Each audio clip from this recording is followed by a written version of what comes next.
내로남불로 점철된 문재인 정권 4년은 대한민국의 흑역사가 되었습니다.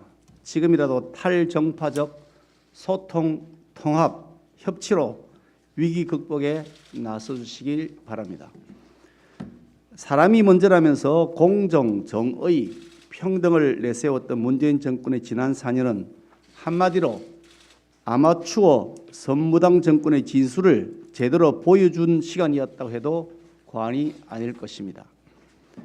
국민과 야당을 가두리 양식장 속의 물고기처럼 가두어 두고 마치 도덕 선생이라도 되는 양 훈계하고 길들였습니다. 그 반면에 권력층 자신들은 온갖 특혜와 반칙, 불법과 탈법, 거짓과 위선으로 대한민국을 갈등과 분열로 몰아세운 내로남불 4년이었습니다. 검찰 개혁을 한다는 미명하에 살아있는 권력 비리에 대해서는 한없이 관대했습니다. 조금이라도 자신들의 치부를 지적하는 국민과 야당에게는 가차없는 보복의 칼을 휘둘렀습니다. 경제학 교과서에도 없는 소득 주도 성장과 계획성 없는 즉흥적 복지 정책으로 일자리는 사라지고 소득 격차는 오히려 더 커졌습니다.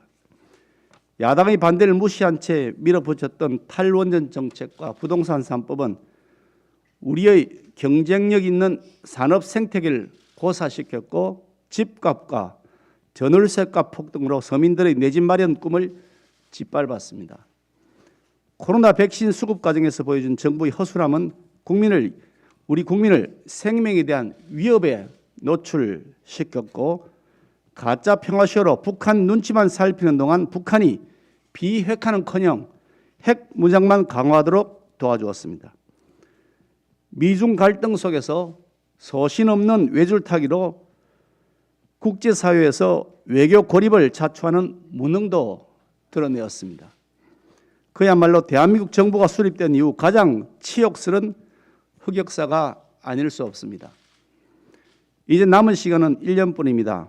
문재인 대통령은 국가적 위기 앞에서 더 이상 시간을 낭비하지 마실 것을 부탁드립니다.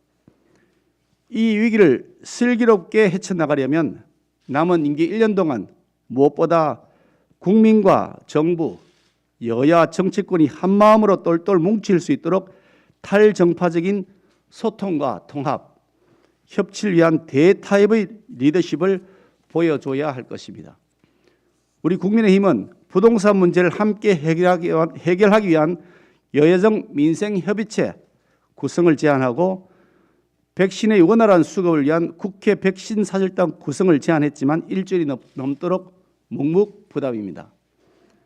여전히 응답이 없을 경우에 정부 여당의 무능에 발목 잡힌 이 국가적 위기 상황을 야당이 더 이상 지켜볼 수만은 없다고 생각합니다.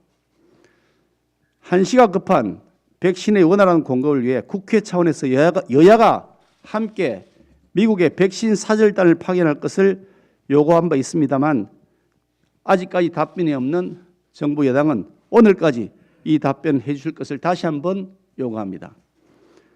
실패한 국정 기조와 무능한 인재풀에서 벗어나서 민생을 살릴 탕평 인재를 등용해야 할 때입니다.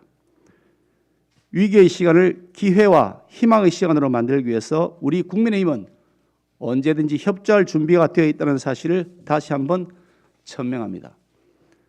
문재인 대통령은 인사 참사 제조기라고 할 수 있는 김외숙 인사수석을 경질해야 할 것입니다. 대통령 뜻만 헤아리는 코드 인사, 예스맨 인사를 한 덕택에 청와대 최장수 수석을 지내고 있긴 하지만 결국 김외숙 인사수석은 문재인 정권의 엑스맨이 되고 말았다는 것이 오늘의 현실입니다. 그동안 조국, 추미애, 박범계 법무장관, 변창헌 국토부, 황희 문화부 장관, 이영구 법무차관 인사를 놓고 각종 논란이 끊이지 않았고 이번에도 장관 후보자로 내세운 임혜숙, 박준영, 노형욱 세 사람은 각종 의혹과 국민적 비난에 직면해 있습니다. 어떻게 이렇게 하나같이 국민 눈높이에 맞지 않는 부적격자만 골라내었는지 기가 막힙니다. 그런데 이렇게 인사가 완전히 무너졌음에도 부끄러움이나 반성조차 없는 모습에 더욱 분노할 수밖에 없습니다. 김외숙 인사수석이 버티고 있는 한 인사 참사는 계속될 것입니다. 하루빨리 경질하는 것이 순리라고 생각합니다.